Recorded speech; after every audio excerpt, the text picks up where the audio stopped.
through the kitchen into an office in the back. Carmine sat behind a big oak desk. I was just about to sit down when I heard a door open.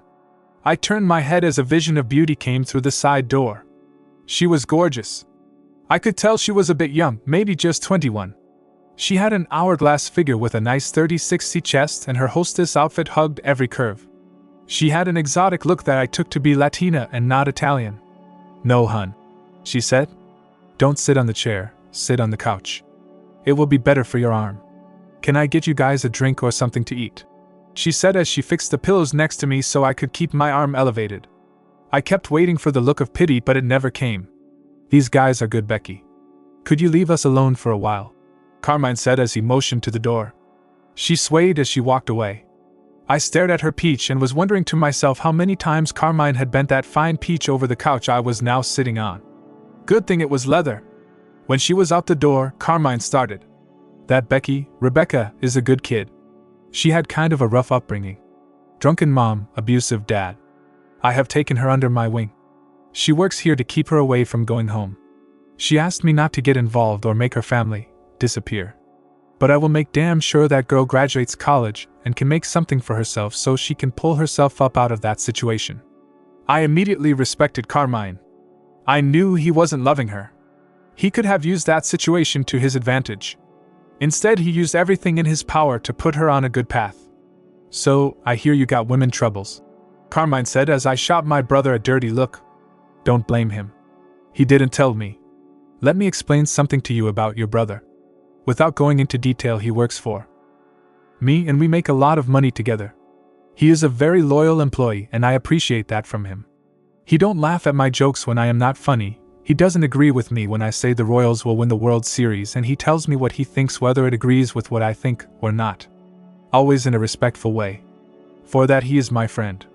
My genuine friend. I appreciate his friendship more than his loyalty as an employee. So when I see my friend going through some hardship, like he did the other day when he found out about what happened to you, I make it my business to find out what is bothering my friend and help in any way I can. So tell me about Jenny." I went over the whole story. How we met, the marriage, catching her cheating, and the visit she paid me in the hospital. He sat there expressionless, just taking in the whole story and all the details. It felt good to finally let it all out. When I was done, he asked me, "So what are you going to do?" "I am going to go with Anthony's plan. Lay low for a few months, stick my head up just long enough to sell my business, and then disappear. Between the money I had been sitting on and the money from the sale of the company, I could live comfortably in the Caribbean somewhere." He leaned in, looked me dead in the eyes and asked, "But what do you really want to do?" I sighed. "Honestly? I want to make them pay. I want to make them feel like they made me feel," I said as I looked down. "Good. Enough of this turning tail and run shit. Let's work on a plan." I wouldn't even know where to begin. She called him Mike. That's all I remember. I couldn't even pick him out of lineup if I had to. Carmine reached into his desk drawer and pulled out a folder and tossed it over to me. "Mike Downs," Carmine said. 6 feet 0 inches tall, weighing 195 pounds, brown hair. Works as a mechanic. Went to the same college as you two and dated her before you two got together. Must have been where they worked up the plan for her to marry you and take you for all you were worth. He is originally from a small town in Arizona where his mother still lives. He still calls her 3 times a week. All her vitals are there as well. He had it all. Pictures, times, dates. Everything we needed to find a place to hit him where it hurt. I knew where to hit Jenny. I just needed an in to do it. The 3 of us came up with a plan. We just had to wait a few months till my arm healed to pull it off. Now that we got all that out of the way, I need to concentrate on a bigger problem. Becky is starting to slip in some of her classes and I need to find her some help. Carmine said. "I can help her. No funny business. If you got space here, I could come by here and tutor her. I got good grades, plus I am going to need to find something to occupy my time while my arm heals. My head programmer is running the office since I can't exactly meet with clients like this." I knew waiting was going to be agonizing. I wanted to get revenge right away, but I knew I needed 2 arms to do it. At least now I had something to occupy my time.